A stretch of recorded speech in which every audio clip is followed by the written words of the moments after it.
प्रणाम मित्रांनो, आज आमच्याच समूहातले परिवारातले दोन चॅनल चीफ हे या ठिकाणी आलेले आहेत.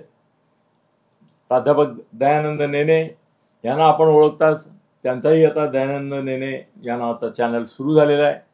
त्यानंतर धर्मवीर हा जो आमचा चॅनल आहे रिलिजियस आध्यात्मिक असा, त्याचे प्रमुख सुजित भोगले हे देखील या क्षणी आपल्याबरोबर आहेत.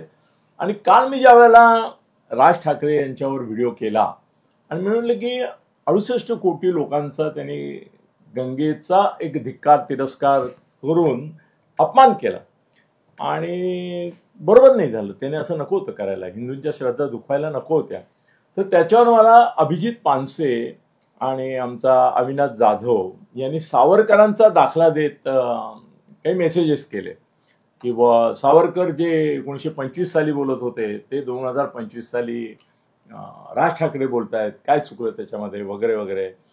तर मला दोन मुद्दे माझे मांडून मी या दोघांकडे वळणार आहे. पहिली गोष्ट अशी की प्रबोधनकार काय किंवा सावरकर काय, या दोघांनाही निवडणूक लढवायची नव्हती. पहिली गोष्ट, त्यांना राजकारण नव्हतं करायचं, त्यांना त्यांचे धार्मिक विचार मांडायचे होते, त्यांना आध्यात्मिक विचार मांडायचे होते, त्यांना सामाजिक क्रांती घडवायची होती. राजकीय क्रांती घडवणारे राज ठाकरे. त्यामुळे राज ठाकरेंनी मुळात प्रबोधनकारांचा किंवा सावरकरांचा आदर्श ठेवून, त्यांच्या पावलावर पाऊल ठेवून सावरकरवादी राज ठाकरे परवडतील का? त्यांना स्वतःला परवडतील, लोकांना परवडतील, लोकांना हवेत. त्याचं कारण माझं प्राथमिक निरीक्षण हे दोघं बोलण्यापूर्वी मी सांगतोय त्याप्रमाणे सावरकर हयात होते तेव्हा सुद्धा त्यांना स्वीकारलं नाही. संघाने पण नाही स्वीकारलं, जनसंघाने पण नाही स्वीकारलं, कोणीच नाही स्वीकारलं. एक आदरणीय व्यक्ती म्हणून त्यांना देव्हाऱ्यामध्ये ठेवलं. स्वातंत्र्यवीर म्हणून त्यांच्या ज्या आठवणी होत्या त्यांचं उन्नयन खूप झालं, त्याच्या संदर्भात बोललं खूप गेलं, अपरंपार असं त्याचं हे झालं. परंतु त्यांची जी फिलॉसॉफी होती त्याचं इम्प्लिमेंटेशन करण्याची कोणात हिंमत मला दिसली नाही. त्यामुळे मला स्वतःला, मी आता या दोघांसमोर ते प्रमेय मांडतोय. आणि सावरकर म्हणजे काय नेमकं, प्रबोधनकार म्हणजे नेमकं काय हे तुम्हाला तरी माहिती आहे का? म्हणजे राज ठाकरेंना पण माहिती आहे की नाही मला शंका येते. म्हणून मी आज हे दोन खरंच विद्वान आहेत दोघंही आणि त्या विषयातले तज्ज्ञ आहेत. मी थोडीशी अशीच भूमिका घेणार आहे की दयानंद नेने सरांनी एक सावरकरवाद समजावून सांगावा आणि हा पण त्यातलाच तज्ज्ञ आहे, त्यामुळे त्यानेही सावरकरवाद जो आहे तो समजावून सांगावा.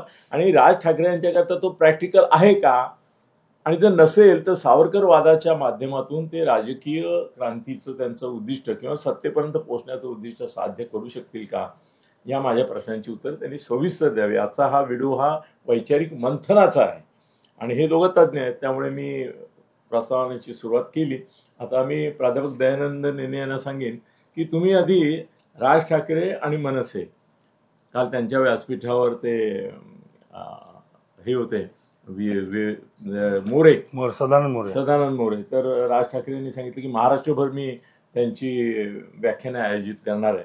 ही दोन व्याख्यानं तुम्ही आज ऐकली तर राज ठाकरे जर त्यांना पटलं तर कदाचित म्हणतील की सदानंद मोरे यांच्याविषयी या दोघांची व्याख्यानं मी महाराष्ट्रभर ठेवतो.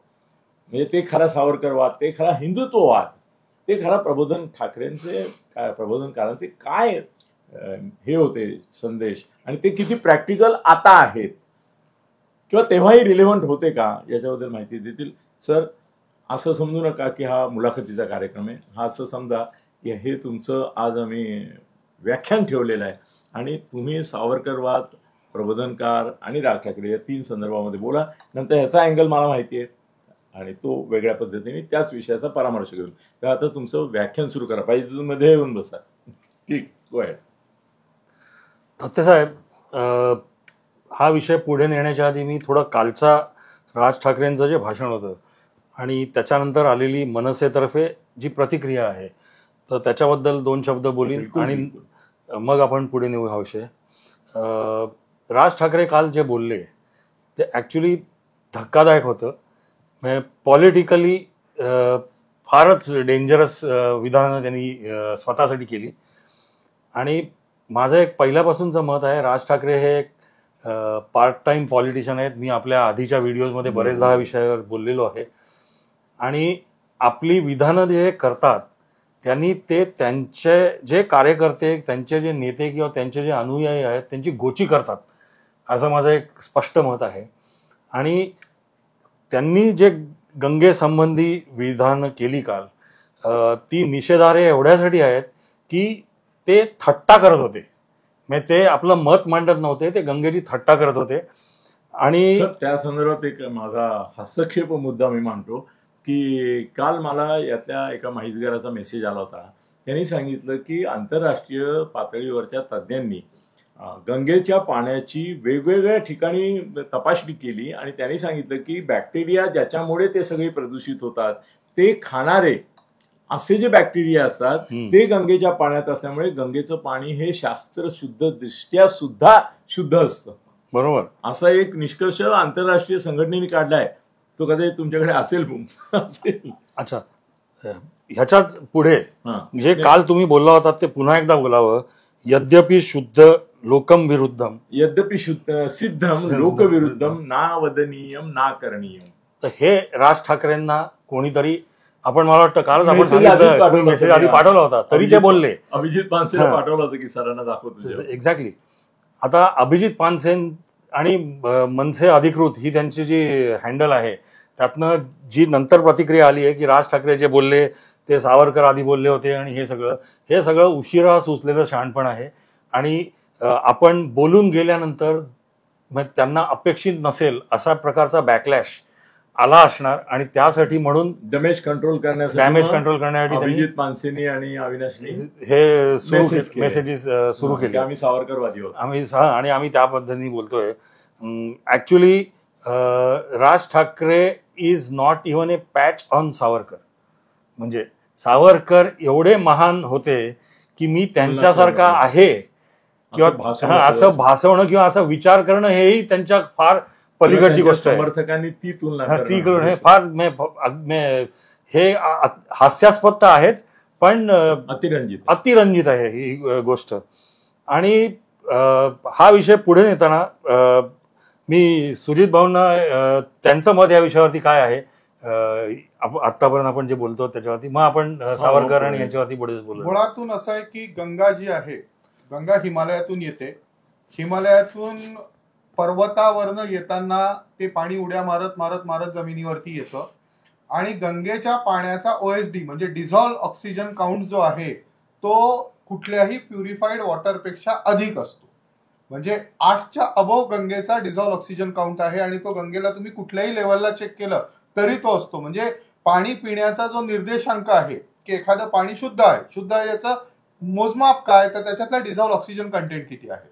दुसरं, वर्ल्ड बँकेने काय सांगितलंय किंवा वर्ल्ड हेल्थ ऑर्गनायझेशन काय म्हणते की एखादा पाण्याचा ग्लास जर तुम्ही घेतला भरून, काचेचा पाण्याचा ग्लास, त्याच्यामध्ये जर तुम्हाला सस्पेंडेड इम्प्युरिटी नाही दिसल्या तर ते पाणी पिण्यासाठी शुद्ध आहे. सो हे 2 मानक जर तुम्ही लावायला लागलात तर गंगेचं पाणी तुम्हाला सगळीकडे शुद्ध आढळेल. पहिला मुद्दा. दुसरा मुद्दा, ठिकठिकाणी शुद्धीकरणाचे प्रकल्प उभे केल्यामुळे सुद्धा आता गंगेचं पाणी शुद्ध आहे. तिसरा मुद्दा, गंगेमध्ये जे कोणी डुबकी मारतात, तुम्ही 10 व्हिडिओ 15 व्हिडिओ काहीतरी विचित्र स्वरूपाचे दाखवणार आणि लोकांचं मत भ्रमित करणार. मी तुम्हाला सत्य सांगतो की जे लोक गंगेवरती स्नान करायला गेले होते, मग साधू असतील, संन्याशी असतील किंवा सामान्य लोक असतील, या सगळ्यांना एक गोष्ट माहिती होती की आपण नदीवर जायचं आहे, कमरेपर्यंत पाण्यात उभं राहायचं आहे, शिखा बुडेल इतकी डुबकी मारायची आहे. अशा 5 डुबक्या मारायच्या आहेत. पहिली डुबकी तुम्ही मारणार आहात तुमच्या पितरांसाठी, दुसरी डुबकी तुम्ही मारणार आहात तुमच्या स्वजनांसाठी, तिसरी डुबकी तुम्ही मारणार आहात तुमच्या गुरुच्यासाठी, चौथी डुबकी तुम्ही मारणार आहात तुमच्या ब्लड रिलेशन मधल्या लोकांसाठी आणि 5वी डुबकी तुम्ही मारणार आहात स्वतःच्या आत्मोन्नतीसाठी. हे 5 वेळेला संपूर्ण डोकं नदीच्या पाण्यात बुडवणं, बाहेर काढणं आणि चालत जाणं इतकंच लोकांकडनं अपेक्षित होतं. 65 कोटी लोकांपैकी कमीत कमी 50 ते 60 कोटी लोकांनी याच पद्धतीने स्नान केलेलं आहे. कारण याच पद्धतीने स्नान करायचं असतं हे लोकांना माहिती आहे. जे नदीच्या तीरावरती जाऊन स्नान करतात त्यांना हे माहिती असतं. नदीच्या पाण्यामध्ये कोणीही काखावर करून घासत बसत नाही. उगी 4 व्हिडिओ दिसले म्हणून त्याच्यावरनं सुतावरनं स्वर्ग नाही गाठला पाहिजे. आपल्याला आपला धर्म काय आहे, आपली संस्कृती काय आहे, आपल्या परंपरा काय आहेत माहिती नसल्याना तुम्ही माहिती करून घ्या. माहिती करून घेतल्याशिवाय हे लोक या पद्धतीने बोलतात आणि त्याच्यामुळे हास्यास्पद ठरतात. बरं, राज ठाकरे एकटे नाहीयेत. 100 पैकी 99 पॉलिटिशियन्सना हेच माहिती नाहीये आपण त्रिवेणी संगमावर जाऊन नेमकी डुबकी का मारतो. मी गेले 45 दिवस महाकुंभचे व्हिडिओ बघत होतो. 45 दिवसामध्ये एकही व्हिडिओ असा मला दिसला नाही की ज्याच्यामध्ये तुम्हाला ऍक्च्युअल नॉलेज दिलं जाईल की तुम्ही त्रिवेणी संगमावरच का जायचं आणि त्रिवेणी संगमावरच विशिष्ट पर्वणीला का म्हणून डुबकी मारायची. आपल्याकडे नदी जी असते, म्हणजे आपल्याकडच्या दोन गोष्टी तुम्ही समजून घ्या. आपण कधीही सूर्य हा केवळ प्रकाश देतो किंवा जीवन देतो म्हणून त्याला वंदनीय मानत नाही. सूर्य हा तुम्हाला ज्ञान सुद्धा प्रदान करतो. चंद्राच्या जशा 16 कला असतात तशा सूर्याच्या 12 कला असतात. मग सूर्य या 12 कलांनी जे तुम्हाला ज्ञान प्रदान करतो त्याच्यामध्ये पृथ्वीचा शेप सफरचंदासारखा असल्यामुळे विषुववृत्ताच्या वरती 15 ते 20 डिग्री, खाली 15 ते 20 डिग्री या झोनमध्ये सूर्यकिरण आधी स्पर्श करतात. मग आपण ज्याला ब्रह्म मुहूर्त म्हणतो, 3:30 वाजायच्या सुमारास ती किरणं येत असतात. आपल्याकडे सगळीकडे ब्रह्म मुहूर्तावर उठा, ब्रह्म मुहूर्तावर स्नान करा, ब्रह्म मुहूर्तावरती उपासना करा, साधना करा, अभ्यास करा. हे का सांगितलंय? त्याचं कारण त्यावेळेला सूर्याची ज्ञानमय किरणं तुमच्यापर्यंत पोहोचत असतात. हे याच्या मागची मेन फिलॉसॉफी. तीच गोष्ट नद्यांना लागू होते. नदी ही आपल्याकडे कुठल्याही प्रकारे फक्त पाण्याचा प्रवाह नाही. नदी ही आपल्याकडे ज्ञान प्रदान करते. ज्ञान प्रदान करणारी नदी ही विशिष्ट प्रकारचं ज्ञान तुम्हाला प्रदान करते. म्हणजे आता जर तुम्ही सरस्वती म्हणाल तर सरस्वती ही तुम्हाला सृजनाचं ज्ञान प्रदान करते. मग आता पृथ्वीवरती जीवचक्र जर सुरू झालेलं आहे तर आता सृजनाचं ज्ञान कोणाला देण्याची गरज नाही, म्हणून सरस्वती गुप्त झाली. गंगा जी आहे म्हणजे सरस्वती ही ब्रह्माची पत्नी, ती सृजनाचं ज्ञान देते. यमुना जी आहे ती विष्णूची पत्नी, ती पालन पोषणाचं ज्ञान देते. गंगा ही शिवपत्नी मानली आहे. गंगा ही तुम्हाला मोक्षाचं किंवा संहाराचं ज्ञान देते. मग या नद्यांच्या प्रवाहामधून अशा प्रकारचं ज्ञान प्रवाहित होत असतं. या प्रवाहित होणाऱ्या ज्ञानाचा जर तुम्हाला काही ऍबस्ट्रॅक्ट घ्यायचा असेल तर तुम्हाला विशिष्ट वेळेला विशिष्ट ठिकाणी जाऊन त्या पाण्यामध्ये जर तुम्ही डुबकी मारली तर तुम्हाला त्या स्वरूपाचं ज्ञान प्राप्त होतं. मग कुंभमेळाच का? गुरुचीच अवस्था का? मग त्याच वेळेला साधू संन्याशांनी का जायचं? तर साधू संन्याशांना हे ज्ञान मिळणं आवश्यक आहे. हे ज्ञान जर त्यांना मिळालं नाही तर ते जन्म मरणाच्या चक्रातून बाहेर पडणार नाहीये. म्हणून कुंभमेळा हा ऍक्च्युअली इव्हेंट जो असतो हा साधू संन्यासी लोकांसाठी असतो की त्यांना उत्पत्ती, स्थिती, लय या तिन्ही अवस्थांचं ज्ञान प्राप्त व्हावं. याच्यात मी कुठे आहे हे त्यांना कळावं. मी कुठे आहे कळलं की मग गुरु सांगतो पुढे कसं जायचं आहे तुला. म्हणून कुंभमेळा हा ऍक्च्युअली इव्हेंट साधू संन्यासींसाठी. आता प्रपंचातला व्यक्ती जर तिथे जाणार आहे तर प्रपंचातला व्यक्ती का जातोय? उत्पत्ती, स्थिती आणि लय या तिन्ही मधल्या संभ्रमात तो अडकलेला आहे. मग ज्या वेळेला तो त्या नदीमध्ये जाऊन 5 वेळेला डुबकी मारतो त्यावेळेला त्याच्या वासना किंवा त्याच्या त्या 3 अवस्थांच्या स्वरूपातील त्याच्या मनातला संभ्रम संपतो. तो कुठेतरी, ज्याला बॅलन्स ऑफ थॉट म्हणतो ना, बॅलन्स ऑफ थॉट त्याच्या मनात क्रिएट होतो. कुठेतरी त्याचं अंतर्मन मोक्षानुगामी होतं. मग तुमच्या चित्तवृत्ती शुद्ध व्हाव्या यासाठी तुम्ही त्या नदीमध्ये जाऊन स्नान करत असता. मग चित्तवृत्ती शुद्ध होणं आणि नदीचं पाणी शुद्ध असणं या दोन वेगवेगळ्या गोष्टी आहेत. आयडियली तुम्ही विचार केला तर नदीचं पाणी अगदी शुद्ध असायला पाहिजे हे मी पण मान्य करतो. पण समजा नदीचं पाणी तितकं शुद्ध नसेल तरी त्या क्षणी तिथे स्नान करायला गेलेला कुठलाही व्यक्ती या पद्धतीने विचारच करत. तुमच्या माझ्यासारखा माणूस पंढरीच्या वारीला जर गेला तर आपल्याला हे माहितीये की तिथं 10 लाख लोक दर्शनाला आलेले. आपल्याला जर तेवढ्या गर्दीत उभं राहणं शक्य नसेल, आपण कळसाचं दर्शन घेतो परत. ज्यांना खरंच विठ्ठलाला भेटायचंय ते आजूबाजूचे धक्के खावे लागतायत, रस्त्याच घाण आहे, चंद्रभागाच अशी आहे, यापैकी कुठलाही विचार करत नाही. ते आलेत विठ्ठलाला भेटायला, ते विठ्ठलाला भेटतात आणि परत येतात. तुमच्या मनामध्ये त्या पद्धतीची श्रद्धा असायला पाहिजे. तुमच्या मनामध्ये तो भाव असायला पाहिजे. भाव हा जो एक शब्द आहे, या भाव या शब्दावरती आपण एक अख्खा ग्रंथ लिहून काढू शकतो. आपल्याकडे सोप्या शब्दात काय सांगितलंय? जसा भाव तसा देव. आता राज ठाकरेंचा कुंभमेळ्याबद्दलचा जो भाव असेल त्या पद्धतीचा त्यांना देव प्राप्त. हा इतका साधा सोपा सरळ विषय. म्हणजे ज्या गोष्टीला कुठल्याही पद्धतीने तुम्ही कॉन्ट्रोवर्शियल करायची गरज नाहीये. शोधून कॉन्ट्रोवर्सी त्याच्यामध्ये काढणं समजून म्हणजे न समजण्याच्या पलीकडची गोष्ट आहे. बरं, आता दुसरा भाग असा आहे की सावरकर असं म्हणाले, सावरकर तसं म्हणाले. तो मुद्दा आपण परत दुसऱ्या भागात घेऊ. सरांचं विवेचन आपण घेऊ, मग परत तुझ्याकडे येऊ सावरकर वादाच्या संदर्भात. सर, सावरकरांबद्दल जर का बोलायचं झालं तर मला असं वाटतं की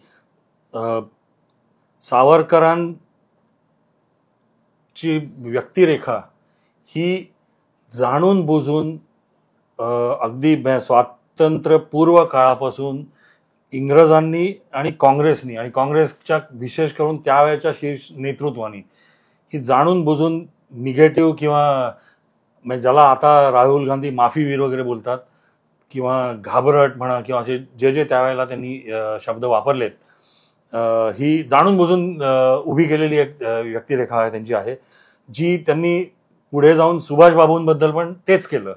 आणि वल्लभभाईंचा डायरेक्ट उल्लेख त्यांना करता नाही आला, पण त्यांनी अनउल्लेखांनी आणि त्यांना बाजूला करून पण त्यांनी तेच केलं. म्हणजे 3 लोकांना जाणून बुजून व्हिलन बनवले गेले, जे खरे सर्वात जास्त काय म्हणतो स्वातंत्र्य सेनानी म्हणा किंवा स्वातंत्र्य सैनिक थोर होते. त्यातले पहिले सावरकर, दुसरं सुभाषबाबू आणि तिसरे वल्लभभाई पटेल. आणि एक थोडं डेंजरस स्टेटमेंट करतो, पण जरा तो हात राखून बोलतो, कारण की हल्ली लगेच पोलीस तुमच्यावरती केसेस करण्याच्या मागे तत्पर असतात, की गांधीजींना लार्जर देन लाईफ बनवण्यामागे पण ब्रिटिश आणि काँग्रेसचा हात आहे. त्यांना जेवढं मोठं बनवलं गेलंय तेवढे मोठे ते होते का, याच्यावरती एक वेगळा व्हिडिओ आणि त्याच्यावर वेगळी चर्चा आपण करू शकतो. या संदर्भात एकच मुद्दा सांगतो. ब्रिटिशांनी GR काढून गांधीजींचा उल्लेख महात्मा गांधी करा असं सांगितलेलं, ते डॉक्युमेंट अवेलेबल आहे. इनफॅक्ट ते माझ्याकडे आहे, त्याच्यामध्ये त्यांनी ब्रिटिशांनी ते म्हटलंय की यांना आता उद्यापासून महात्मा असतील. तर त्यामुळे हा विषय आहे. सावरकरांच्या वेगवेगळ्या पैलू आहेत. अटलजींची जी कविता आहे, सावरकर माने त्याग, सावरकर माने तप, सावरकर माने तिखापन वगैरे सगळं, तर हे त्यांनी फार अतिशय छानपणे ती कविता थोडक्यात सांगितलं होतं. पण खरंच तेवढे पैलू सावरकरांच्या व्यक्तिमत्वाला आहेत. सगळ्यात पहिलं म्हणजे हिंदुत्वाची गंगोत्री. आपण गंगेचा आत्ता विषय करतोय, तर डेफिनेटली मी म्हणेन सावरकर हे हिंदुत्वाची गंगोत्री आहे. आता हिंदुत्वाची त्यांची व्याख्या आणि आत्ताची जी हिंदुत्वाची पॉलिटिकल व्याख्या आहे, त्या 2 वेगळ्या गोष्टी आहेत. तो पुन्हा एक संशोधनाचा आणि डिबेटचा, वादाचा विषय आहे. आणि आजच्या व्हिडिओमध्ये त्या वादामध्ये मी जाऊ इच्छित नाही, कारण की नाही तर आपला व्हिडिओ भरकटेल. मी काल आपलं बोलणं झाल्यानंतर जरा थोडंसं इतिहासाची काही पानं चाळत असताना मला एका ठिकाणी नोंद अशी एक होती की सावरकर हे काळ्या पाण्याला जायच्या आधी प्रखर ब्रिटिश विरोधी होते आणि he was a nationalist to the core. आणि मग त्यांना जेव्हा 21 साली त्यांना जेव्हा रत्नागिरीला आणलं गेलं आणि त्या काळ्या पाण्यात त्यांना बाहेर आणलं, तर त्याच्यानंतर त्यांचं जे नॅशनलिझम होतं, he was a nationalist to the core, ते म्हणे खूप डायल्यूट झालं आणि त्यांचा ब्रिटिश विरोध जो होता तो जवळजवळ नाहीसा झाला. आता हे मला वाटतं की हे सत्यापासून फार दूर जाणारी गोष्ट आहे, संभ्रम पसरवणारी गोष्ट आहे. 6 महिन्यामध्ये काळ्या पाण्याला गेल्यानंतर सावरकरांनी आपली पहिली माफीची याचिका दाखल केली, म्हणून हल्ली खूप वेळेला काँग्रेसवाले आणि खास करून राहुल गांधी बोलतात. पण आता एक गोष्ट अशी आहे, काळं पाणी म्हणजे काय, आत्ता आपल्याकडे सोशल मीडिया, व्हिडिओ क्लिप्स हे ते सगळं असल्यामुळे आपल्याला आत्ता निदान समजतंय की काय असतं. त्यावेळेला जेव्हा काहीच अवेलेबल नव्हतं, रेडिओ पण अगदी क्षुल्लक काही लोकांकडे असायचा आणि नाहीतर त्या पोस्टकार्डावरचं पत्र जे त्या काळात महिन्यानंतर लोकांच्या घरी पोचायचं. तर अशा परिस्थितीमध्ये जेव्हा सावरकरांना काळ्या पाण्याची शिक्षा ठोठावली गेली असेल आणि त्यांना अंदमानला घेऊन गेले असतील, तेव्हा त्यांना ही कदाचित कल्पना नसेल की तिकडे आपल्यासाठी काय ताट वाढलं गेलंय. आणि ते तिकडे गेल्यानंतर त्यांच्या लक्षात आलं असेल काही काळानंतर. शारीरिक त्यांना ज्या यातना भोगायला लागल्या तर हा वेगळा विषय आहे, पण त्यांच्यातला जो स्वातंत्र्य सैनिक होता, तर त्याला तिथे पोचल्यानंतर लक्षात आलं असेल की आपण ज्याला मेनस्ट्रीम म्हणतो, त्या मेनस्ट्रीम मधनं आपल्याला कुठेतरी आणून फेकून दिलेलं आहे एका बाजूला, आणि इथून मी काहीही करू शकणार नाही, कारण की माझ्यात ह्या काळकोठडीच्या बाहेर सुद्धा माझा आवाज जात नसेल, तर मी मला जर का ब्रिटिशांना हाकलणं हे माझं जे पहिलं आणि शेवटचं ध्येय आहे ते साध्य करायचं असेल तर आपण बरेचदा हल्ली स्टाईल आहे बोलण्याची साम दाम दंड भेद, तर ह्या युक्तीचा तिथे वापर केला पाहिजे आणि त्यासाठी इकडनं बाहेर पडण्यासाठी आणि पुन्हा मेनस्ट्रीम मध्ये जाण्यासाठी म्हणून जे जे करायला लागेल ते आपण सगळं केलं पाहिजे. तर ती स्ट्रॅटेजी म्हणून त्यांनी ते एक याचिका दाखल केली असेल. अच्छा, त्याची भाषा त्या याचिकेची ते हल्ली मोठ्या ह्यांनी चवीनी चघळतात सगळे लोक की त्यांनी ही सॉर्ट ऑफ बेग्ड, कारण की आता लक्षात घेतलं पाहिजे की तो ब्रिटिश काळ होता, ब्रिटिश लोक आपल्यावर राज्य करत होते, आपण गुलाम होतो त्यांचे. तर ब्रिटिशांच्याकडे जर का तुम्हाला एखादा अर्ज करायचा असेल तर इंग्रजीमध्ये त्यांची एक ठराविक फॉर्मॅट असायचा आणि त्या फॉर्मॅटमध्येच अर्ज केला जायचा. तो फॉर्मॅट जो कैदी असायचा त्याला दिला जायचा. म्हणजे असं नाही की त्या कैद्यांनी आपल्या भाषेत लिहावं, त्याला इंग्रजी येत असेल तर त्याला एक फॉर्मॅट दिला जायचा, त्या फॉर्मॅटवरती कैद्यांनी सही करून द्यायची असायची. तर तो फॉर्मॅट सावरकरांना दिला गेला असेल आणि त्या फॉर्मॅटवरती सह्या करून सावरकरांनी याचिका दाखल केली असेल. आता म्हणतात everybody becomes wise after the event is over, आणि हे सगळ्यांना लागू आहे. म्हणजे मी असं फक्त काँग्रेसवरती टीका करायची म्हणून नाही, अगदी सगळ्या राजकीय पक्षांना, सगळ्या राजकीय नेत्यांना किंवा किंबहुना सगळ्याच नेत्यांना माहिती आहे. म्हणजे दुसरं उदाहरण द्यायचं इतिहासातलं जर का आपल्याला अगदी नजीकच्या इतिहासातलं तर गोर्बाचेवचं उदाहरण मी देईन, ज्यांनी पेरेस्ट्रॉयका म्हणजे चेंज रशियामध्ये आणला आणि जे सोव्हिएट युनियन जे होतं ते त्या चेंजच्या कचाट्यात अडकल्यामुळे सोव्हिएट युनियन तुटलं, त्याचे 13 भग्न अवशेष झाले, वेगवेगळे देश झाले. आणि त्या चेंजनी ज्यांनी जो चेंज आणला त्या गोर्बाचेवलाच गिळून टाकलं आणि त्यानंतर गोर्बाचेव कधीही दिसले नाहीत त्या ह्याच्यामध्ये. पण एक फार मोठी क्रांती त्यांनी घडवली. तर तसंच ह्या बाबतीमध्ये पण मी सांगतो की सावरकरांनी जर का ती याचिका केली नसती तर सावरकर इतिहासाच्या पानामध्ये कुठेतरी हरवून गेले असते. सावरकरांच्या बद्दल आपण आता बोलायला सुद्धा इथे बसलो नसतो. आपल्याला काय वाटतं? ब्रिटिश किती क्रूर होते, किती शूर होते किंवा कशा पद्धतीने ते सावरकरांना छळत होते, तर सगळ्यात पहिली गोष्ट सावरकरांनी तीच चूक केली, नंतर भगतसिंगांनी पण परत तीच चूक केली की ब्रिटिशांवर त्यांनी विश्वास ठेवला. चंद्रशेखर आझादांनी ती चूक केलेली नव्हती. सावरकरांना असं वाटलं की आपण जर का ब्रिटिश कोर्टामध्ये गेलो, याचिका दाखल केली, तर त्या माध्यमातून आपण जगभर पोचू शकू, आणि म्हणून त्यांनी ब्रिटिश म्हणजे ते सरेंडर झाले किंवा ते अटक त्यांनी स्वतःला करून घेतली. त्यांना अटक टाळणं शक्य होतं, पण त्यांनी अटक करून घेतली. त्यानंतर ब्रिटिश आपल्याला वाईट पद्धतीने वागवणार आहेत हे लक्षात आल्यानंतर त्यांनी तिथून पळून जाण्याचा पण प्रयत्न केला होता, पण दुर्दैवाने ते पकडले गेले. तुम्ही म्हणता तसं जर का त्यांना अंदमानला गेल्यानंतर हे लक्षात आलं, आता त्यांनी लिहिलेली काव्य, त्यांनी सहन केलेल्या यातना या सगळ्याच्या सगळ्या काळाच्या पडद्याआड लपल्या असत्या जर त्यांना परत रत्नागिरीला जिवंत येता आलं नसतं. त्यामुळे हा भाग आपल्याला कायम लक्षात ठेवला पाहिजे की ब्रिटिशांनी त्यांना शांतपणे संपवलं असतं. याचं अगदी एक साधं उदाहरण सांगतो. हा भाग आपल्याकडे मीडियात कुठे चर्चेत सुद्धा आलेला नाहीये. एस जयशंकर इंग्लंडला गेले होते. परराष्ट्र मंत्र्यांचे जे दौरे असतात ते गुप्त ठेवले जातात. असं असतानाही ते ज्या ठिकाणी चर्चा करायला गेले होते त्या ठिकाणाच्या बाहेर रस्त्याच्या पलीकडच्या बाजूला खलिस्तानी पोहोचलेले होते. ठीक आहे. जयशंकरांना अशी ऑफर दिली गेली होती की पहिल्या महायुद्धात आणि दुसऱ्या महायुद्धात भारताचं सैन्य ब्रिटनच्या वतीने लढलं होतं. सध्याच्या परिस्थितीमध्ये ब्रिटनचा असा प्रयत्न चाललेला आहे की एक सैन्याची आघाडी उभी करावी आणि जी युक्रेनच्या वतीने रशियाशी लढेल, तर त्याच्यामध्ये भारतीय सैन्याने फील्डवर उतरावं अशा पद्धतीचा त्यांनी प्रपोजल दिलं, जे नॅचरली जयशंकर यांनी नाकारलं. आणि त्यानंतर हा सगळा स्क्रिप्टेड अटॅक घडवला गेला. बरा स्क्रिप्टेड अटॅक इथं थांबलेला नाहीये. त्यांच्या पार्लमेंटमध्ये त्यांच्या सत्ताधारी पक्षाच्या परराष्ट्र मंत्र्यांनी असं स्टेटमेंट केलं की भारतीय पार्लमेंट मधला कुठला तरी एक सदस्य आला होता आणि त्याच्यावर काहीतरी हल्ला झाल्याचा आम्ही ऐकतो आहोत, आम्ही या गोष्टीचा निषेध करतो.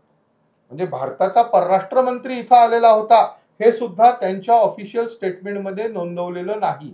आज आपण जगातली 4थ्या क्रमांकाची अर्थव्यवस्था आहोत. आज आपण जगातला सगळ्यात मोठा लोकशाही देश आहोत. आज आपण ब्रिटनपेक्षा कितीतरी पटीने श्रेष्ठ आहोत. जरी ब्रिटन न्यूक्लिअर स्टेट असेल, खरंच लढायची वेळ आली तर आपण ब्रिटिशांना चिरडू शकतो. त्या परिस्थितीत ते आपल्याशी असं जर बोलतायत तर जेव्हा ते आपल्यावर राज्य करत होते तेव्हा ते आपल्याशी कसं वागले असते? खरंय. सो ब्रिटिशांनी काहीतरी सांगितलं त्याच्यावर विश्वास ठेवून जर आपण आपल्या लोकांचं इव्हॅल्युएशन करणार असू तर आपल्या इतका दुसरा मूर्ख कोणीच नाही.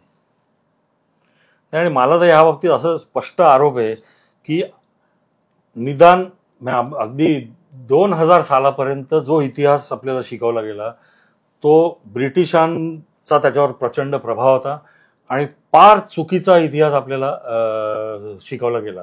आपण आता थोडंसं विषयाला डायव्हर्ट करून मी आता अगदी संभाजीराजांबद्दल मी शाळेत असताना, फॉर एक्झाम्पल आपण शाळेत असताना किती कमी माहिती होती आपल्याला. जवळजवळ संभाजीराजांचा उल्लेखच यायचा नाही. अच्छा, काही ठिकाणी तर ते मुसलमान झाले म्हणून उल्लेख मी ऐकलेला आहे. मी लहान असताना 1-2 नाटक बघितलेली होती तर त्यामध्ये पुसटचं आठवतंय की शिवाजीराजे व्यथिक झालेत का तर संभाजींनी इस्लाम धर्म स्वीकारला. आता इतकं धादांत खोटं आणि विकृत इतिहास आणि सगळं आपल्याला जो शिकवला गेला. अजून एक एक्झाम्पल देतो तुम्हाला. पोरस आणि सिकंदराची लढाई आपण सगळ्यांनी ऐकलेली आहे. आपल्याला हेच शिकवलं गेलं होतं की सिकंदरांनी पोरसला हरवलं आणि मग पोरस त्याला म्हणाला की तुम्हाला एखाद्या राजासारखं वागव म्हणून सिकंदरांनी त्याला राजासारखं वागवलं. हे 100% खोटं आहे. पोरसनी सिकंदरला हरवलं होतं. सिकंदरच्या घोड्याला बांधून तो हत्तीवरनं समोर चालला होता असं त्यांनी सोन्याचं कॉईन छापून घेतलेलं. म्हणजे पोरसनी सिकंदरला हरवलं होतं हा इतिहासच आपल्याला शिकवला नाहीये. खोटं म्हणजे किती खोटं, म्हणजे हे ज्याला आपण एक काम म्हणू शकतो की क्रिमिनल लेव्हलचं खोटं आपल्याला सांगितलं अगदी. किंवा अगदी हे करायचं झालं तर पेशवे यांनी मराठा साम्राज्य हे देशभर पोचवलं.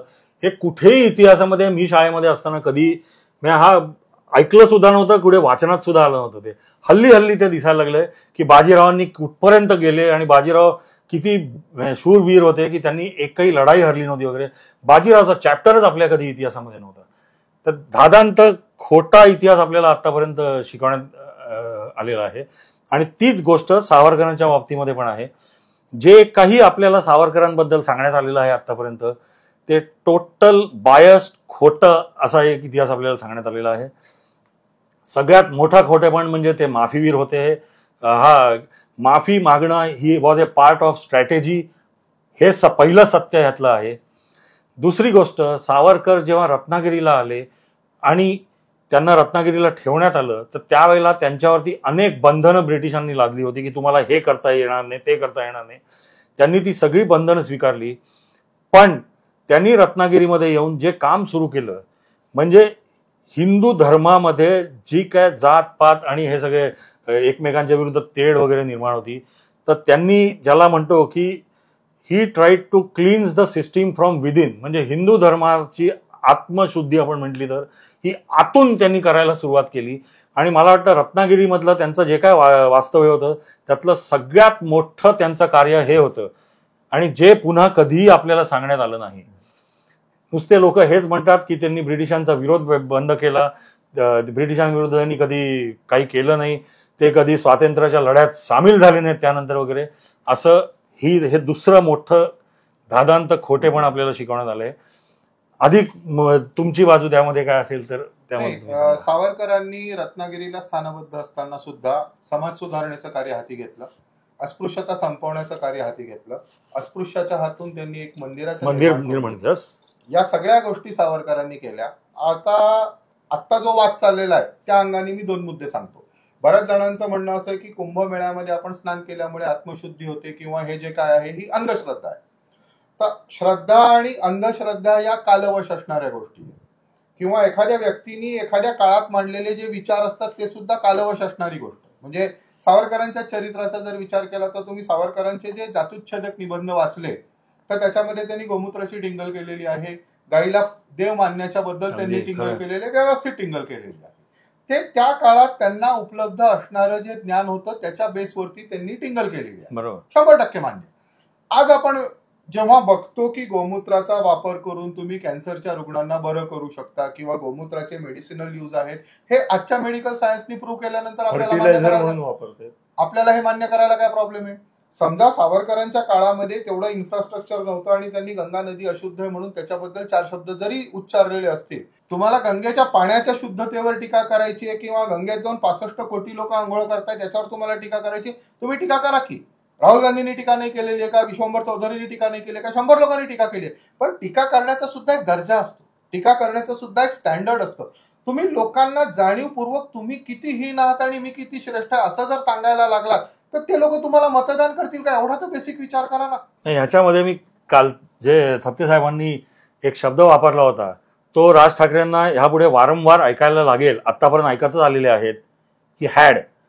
तुम्ही काल जे बोलला होता की हॅड असं म्हणून त्यांनी बाळा नांदगावकरनं जे उडवलं, तर असं जर का त्यांची वृत्ती त्यांनी जर का ठेवली तर आतापर्यंत लोक त्यांच्या पक्षाला हॅड करतच आलेले आहेत, तर तेच पुढे चालू राहणार आहे ह्याच्यामध्ये. पण ह्यामध्ये मला एक गोष्ट फक्त ऍड करावीशी वाटते की सावरकरांनी ज्या वेळेला त्या काळातल्या हिशोबाने टीका केली त्यावेळेला गंगा अशुद्ध होती की नाही, तर होती. जसं आता अरविंद केजरीवालच्या वेळेला यमुना अशुद्ध होती की नाही, आहे. पण गेल्या 10 वर्षामध्ये भारतीय सरकारने एक गंगा नमो गंगे म्हणून जो कार्यक्रम हे करून गंगा शुद्धीकरणाचा प्रयत्न ते करून राहिलेले आहेत. बऱ्याचशा प्रमाणामध्ये त्यामध्ये त्यांना सुरुवात तरी यशस्वी त्यांची झालेली आहे. तर अशा प्रकारची वक्तव्य करून का तर 60 कोटी लोकांनी डुबकी घेतली म्हणून गंगा अशुद्ध झाली किंवा वेडेवाकडे काहीतरी हालचाली करून दाखवायच्या आणि त्याची खिल्ली उडवायची नाही. पुन्हा त्याच्यात अजून एक मुद्दा असा आहे की गंगेचं पाणी हे फ्लोईंग आहे. एक्झॅक्टली. फ्लोईंग वॉटरमध्ये जर तुम्ही उभे राहिला तर ते इम्प्युरिटी त्या पाण्यामध्ये राहणार नाही. स्विमिंग पूलमध्ये तुम्हाला कंटिन्युअस प्युरिफाय करणारे सिस्टीम बसवावे लागते, कारण स्विमिंग पूल ही क्लोज एंटिटी आहे. पण गंगेचं पाणी हे जर फ्लोईंग असणार आहे तर ते एखाद्या माणसानी त्याच्यात डुबकी मारल्याने ते पाणी तिथंच थांबून राहणार आहे, ते घाण होणार आहे असं नाही. ते पुढे जातं. इनफॅक्ट आपण क्लिपमध्ये पण बघायचो जेव्हा फुलं अर्पण करायचे 1 मिनिटात ती पुढे लगेच पुढे यायची सगळी. आपण आता या मुद्द्याकडे येऊया की कालच्या राज ठाकरे यांच्या भाषणामुळे भावी राजकारणावर महाराष्ट्रातला काय परिणाम होतील, म्हणजे भाजप आता त्यांना जवळ घेणार नाही का? कारण आता जवळजवळ महाराष्ट्रामध्ये कालच्या दिवसात मी बघतोय, मलाही खूप प्रतिक्रिया आल्या आहेत माझ्या व्हिडिओ नंतर, त्यामध्ये ते गंगेचं हे करणारे म्हणजे निषेध करणारे, तिरस्कार करणारे, त्यांना आम्ही मतं देणार नाही कारण गंगा ही आमची माता आम्ही मानतो, अशा तऱ्हेची खूप प्रतिक्रिया येतात तीव्र अशा स्वरूपाच्या. तर याच्यामुळे त्यांच्या राजकारणावर फार मोठा सेटबॅक बसेल का या कालच्या एका भाषणामुळे? की 65 कोटी लोक तर दुखावलेच, शिवाय त्यांचे नातेवाईक हे ते झाले, तर संपूर्ण भारतामध्ये आज अँटी राज ठाकरे लाट त्याच्यातून निर्माण होते का कालच्या भाषणातून? मला वाटतं नक्की होईल, फॉर द सिम्पल रिझन मी जे मगाशी म्हटलं की यांचं जे आता सारवासारव चालली आहे ते उशिरा सुचलेलं शहाणपण आहे. आणि मग काहीतरी करून सावरकरांच्या मागे जाऊन लपायचं, त्यांना पुढे करायचं आणि ते 100 वर्षापूर्वी बोलत होते ते मी आता बोलतोय अशी वक्तव्य करायची. म्हणजे त्यात ते बुडत्याचा पाय खोलात म्हणतात, ते अजूनही खोलात स्वतःला घेऊन चाललेले आहेत. सावरकरांच्या वेळेचा काळ 100 वर्षापूर्वीचा होता हे ते विसरतायत.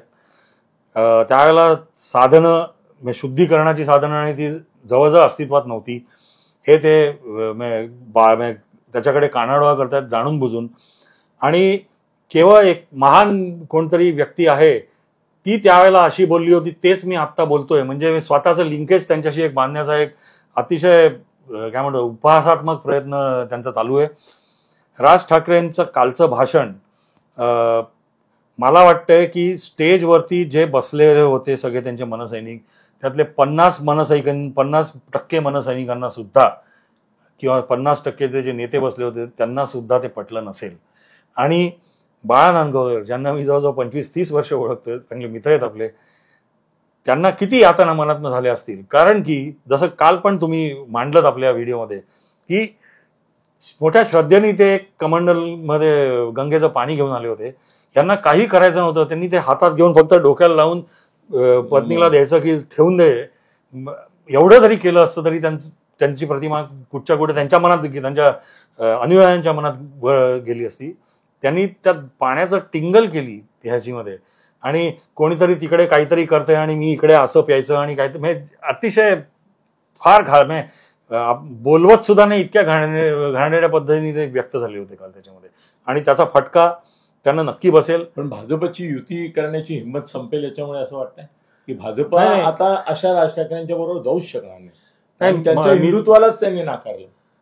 नाही, माझ्याकडे जी माहिती होती आत्तापर्यंत, जी काय युतीचे प्रयत्न झाले राज ठाकरेंच्या बरोबर किंवा त्यांना बरोबर घेऊन जाण्याचे झाले, तर मला राज ठाकरेंच्या जवळचेच माणसं सांगायचे की आपली हे जे काय चाललंय ते चालून दे, काही गोष्टी राजकारणामध्ये करत राहायचं असतं तसं आम्ही करतोय, पण आपली काही युती शक्य नाही. कारण का, तर जोपर्यंत देवेंद्र फडणवीसांना युती नकोय तोपर्यंत राज ठाकरे आणि भारतीय जनता पार्टीची युती होणार नाही. आणि आत्तापर्यंत मी पहिल्यांदा इथे बोल्ड स्टेटमेंट करतो, आत्तापर्यंत युती राज ठाकरेंबरोबर डायरेक्ट युती न होण्याचं कारण एकच माणूस आहे, ते म्हणजे देवेंद्र फडणवीस. मी त्याला एक ऍड करतो, कारण एकनाथ शिंदेचे माझे फार जवळचे संबंध आहेत. एक व्यक्ती नाही आहे, दोन व्यक्ती आहेत. ती दुसरी व्यक्ती आहे एकनाथ शिंदे. जितका ते द्वेष उद्धव ठाकरेंचा करतात एकनाथ शिंदे, तेवढाच द्वेष त्यांच्या मनामध्ये राज ठाकरेंबद्दल. Raj Thackeray he will never go with him. त्यांनी त्यांच्या लोकांना सांगितलेलं आहे त्यांच्याशी संबंध ठेवू नका, असं सांगितलेलं आहे. आणि कुठेही ते म्हणतात त्यांच्यावर टीकाही करू नका आणि त्यांचं हे पण करू नका, सहकार्य घेऊ नका. आपण त्यांचा अनुल्लेखानेच हे करू शकतो पराभव. त्यांना खिसगंटीतच ठेवू नका. हे एकनाथ शिंदेने सांगितलं, हे मी तुम्हाला सांगतो आणि त्याला महत्व आहे, तुम्ही जाणता. मला एक गोष्टी गेले विरुद्ध अजितदादाला काही संबंधच नाही, त्याच्या एरियात राज ठाकरे नाहीच आहेत. मला काल एका गोष्टीचं खूप आश्चर्य वाटलं. त्यांचा 19वा वर्धापन दिन होता, म्हणजे मनसे स्थापन होऊन 19 वर्ष झाली. ऍडल्टहुडला आले, आता ऍडल्टहुडला आले. पण मला वाटतं सुरुवात त्यांनी जी केली ती फार बरी होती. इतकी वाईट परिस्थिती त्यांची आत्ता आहे. नाही, पण याच्यात मला एक म्हणजे आपल्या व्हिडिओच्या एंडला एक सकारात्मक मला नोट सांगावीशी वाटते की राज ठाकरे जे काय बोलले ते प्युअर अहंकारातून बोलले. अगदी विशुद्ध अहंकाराने त्यांनी हे वक्तव्य केलेलं आहे. असाच विशुद्ध अहंकारी आपला अरविंद केजरीवाल होता. हो, त्यांनी बऱ्याच शब्दा घेतल्या, बऱ्याच शब्दा मोडल्या, त्याच्यानंतर एका रिक्षावाल्यांनी त्याला कानाखाली मारली. पण मला अजूनही आठवतं 2019च्या विधानसभा निवडणुकीच्या वेळेला त्यांनी एक पत्रकार परिषद घेतली आणि त्यांनी दिल्लीच्या लोकांची हात जोडून माफी मागितली की मी आतापर्यंत जे काय वागलो, मी जी काय तुम्हाला वचनं दिली त्या सगळ्यापासून मी दूर गेलो, माझी चूक झाली, हात जोडून मी तुमची क्षमा मागतोय, यापुढे मी असं वागणार नाही, यापुढे मी जे बोलेन ते मी तुम्हाला करून दाखवेन आणि तुम्ही माझ्यावर विश्वास ठेवा. भारतातली जनता इतकी परिपक्व आहे की त्यांनी अरविंद केजरीवालवर विश्वास ठेवला, दुसऱ्यांदा त्याला 62 जागा निवडून दिल्या, पुन्हा 5 वर्ष सत्ता उपभोगू दिली. कारण राज ठाकरेंना जर खरंच जननायक व्हायचं असेल तर ठीक आहे, आपल्याकडनं चूक झालेली आहे, त्यांनी महाराष्ट्राच्या किंवा संपूर्ण भारतातल्या हिंदू नागरिकांची विनाशर्त माफी मागितली, क्षमा मागितली की मी चुकून जरा जास्त थट्टा केली तुमची, मला तुमच्या श्रद्धेला दुखवायचं नव्हतं, तरी सुद्धा हा विषय मिटू शकतो, तरी सुद्धा डॅमेज कंट्रोल होऊ शकतो. एक आपण शेवटाकडे जायच्या आधी एक गोष्ट जी मला वाटतं नमूद केली पाहिजे, ते म्हणजे सावरकर आणि संघाबद्दलचे संबंध, याच्यावरती पण बरेचसे प्लस मायनस बोललं जातं. तर ही गोष्ट मला मी जे बघतो त्यातनं आणि जे आकलन केले त्यातनं की सावरकर आणि संघ हे एका पेजवरती कधीच नव्हते, ही वास्तव स्थिती आहे. पण सावरकरांचे बंधू जे होते गणेश सावरकर, हे हेडगेवारांबरोबर राष्ट्रीय स्वयंसेवक संघाचे संस्थापकांपैकी 5 जे होते त्यातले एक त्यांचे बंधू होते. आणि इनिशियल स्टेजला संघाची जी बांधणी करायची होती त्यातलं फार मोठं काम गणेश सावरकरांनी केलेलं आहे. तर त्यामुळे सावरकर आणि संघ जरी एका पेजवरती नसले, सावरकर हे जरी हिंदू महासभा चालवत असले, तरी पण मी असं समजतो की एक नदीचा उगम एका ठिकाणून होतो जो हिंदुत्वासाठी त्यांचा झाला. पुढे गेल्यावरती जरी 2 वेगळे हे होतात, प्रवाह होतात आणि दोन्ही प्रवाह शेवटी कुठेतरी जाऊन एका सागराला पुन्हा भेटतात. तर सागर तो हिंदुत्व आपण असं जर का धरलं, उगम एका ठिकाणी झालाय त्यांचा आणि ते 2 प्रवाहात गेले. त्यामुळेच भारतीय जनता पार्टी काय किंवा संघ काय हे सावरकरांच्या परिवाराला दूर करतात किंवा त्यांच्या परिवाराकडे लक्ष नाही असे जे पण प्रचार केला जातो, तो या प्रचारामध्ये पण काही अर्थ नाही असं मला वाटतं. जेवढी आस्था संघाला आपल्या परिवारातल्या संघ परिवारातल्या लोकांबद्दल आहे, तेवढीच किंवा किंबहुना जास्त असताना सावरकर आणि त्यांच्या पण परिवाराबद्दल आहे, एवढं मला सांगायचंय. नाही, आता याच्यात असं आहे की सावरकर, इथे आता आपण अशा मुद्द्यावर आलोय की आता राज ठाकरे हा मुद्दा बाजूला ठेवला, आपल्याला बोलायचं होतं तेवढं. की सावरकरांना भारतरत्न मग का दिलं जातं? नाही, सावरकरांना भारतरत्न दिलंच जाऊ शकत नाही. का? कारण सावरकर त्यावेळेला सुद्धा लोकांना पचले नाही, सावरकर आज सुद्धा लोकांना पचणार नाहीत, आणि सावरकर अजून 25 वर्षांनी सुद्धा लोकांना पचणार नाही. सावरकर हे प्रकांड पंडित, प्रचंड बुद्धिवादी, प्रचंड तार्किक व्यक्ती होती.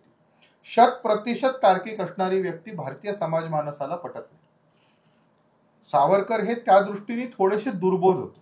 सावरकर हे प्रचंड बुद्धिमान होते, पण त्यांच्या व्हिजनला समजून घेणारी माणसं त्या काळात पण नव्हती, आजच्या काळात पण नाही. म्हणजे आजही संघाने समजा ठरवलं की आम्ही सावरकरांचे विचार ऍक्सेप्ट करायचे, वैचारिक पातळीवर सावरकरांना 100% कुणीच ऍक्सेप्ट नाही करू शकत. ते मला वाटतं प्रॅग्मॅटिक होते. त्यांची स्वतःची जी मतं होती ती ठाम होती, आणि ती त्यांच्या जागी त्या काळात सुद्धा योग्य होती. उदाहरणार्थ, सावरकर हे कधीच शाकाहारी नव्हते, सावरकर हे मांसाहारी होते. पण उदाहरणार्थ त्यांनी, आपण गो माता म्हणतो, त्यांनी गाय ही एक उपयुक्त प्राणी आहे म्हणून तिचा हे केलेला होता. ते गोमूत्रचं प्राशन करणं वगैरेच्या टोटल विरुद्ध होते, किंबहुना ते थट्टा करायचे त्याची, की तुम्ही हे काय करताय ह्याच्यामध्ये. आणि एका ठिकाणी तर त्यांनी म्हटलेलं आहे की माणूस आणि पशुमध्ये जर का फरक आहे, आणि तुम्ही पशुला जर का माणसापेक्षा जास्त म्हणजे पूजनीय असं जर का म्हणणार असाल, तर तुम्ही माणसाला पशुपेक्षाही हीन दर्जा देताय स्वतःला. त्यामुळे गाय ही पूजनीय नाही. आता अशी त्यांची जी काही विधानं होती, किंवा एकदा 1906 सालची एक घटना मला आठवते. लंडनमध्ये गांधीजी आणि सावरकर एका व्यासपीठावरती होते. त्यानंतर भोजनाचा कार्यक्रम होता लंचचा. तिथे नॉनव्हेज होतं, कोळंबी होती, मासे होते, आणि गांधीजींनी सांगितलं की मी काय हे खात नाही. तर सावरकरांचा त्यांना हे होता की आपण जर का एकत्र जेवू सुद्धा शकत नाही, तर आपण एकत्र ब्रिटिशांच्या विरुद्ध काय काम करणार नाही. त्यांची अशी जहाल मतं, आणि एकदम प्रॅग्मॅटिक मनुष्य होता, अतिशय हुशार मनुष्य होता. आणि हुशार माणसं जगाला पटत नाही. सामान्यांना हुशार मनुष्य आयदर त्याची पूजा करायची किंवा त्याची थट्टा करायची, दोनच गोष्टी येतात. तो आपलं त्याला आत्मसात करायचा किंवा आपल्यातला करून घ्यायचा हे त्यांना जमत नाही. म्हणून सावरकरांना भारतरत्न मिळणार नाही ह्याच्याशी मी पण सहमत आहे. मित्रांनो, आज खरोखरच या विषयावर कुठल्याही चॅनलवर किंवा कुठे झाली नाही अशी चर्चा तुम्ही ऐकलीत. या दोघांचं सहकार्य मला आहे, दोघंही माझ्या बरोबरच आहेत. त्यामुळे वेळोवेळी असे जे कळीचे मुद्दे आहेत, जे हिंदुत्वाशी आणि वैचारिकतेशी संबंधित आहे, त्यासाठी त्या दोघांना मी पाचारण करत राहीन, आणि प्रबोधन हाच त्याच्या मागचा हेतू असेल. वैयक्तिकरित्या कोणी काही याच्यामधल्या टीका किंवा शब्दांना घेऊ नये. याचं कारण एक मोठा विचार जो आज विचारमंथनाच्या स्वरूपात चालू आहे, तो तुमच्या पुढे आम्ही मांडला. आमच्या तिघांच्या वतीने तुमचे आभार, धन्यवाद.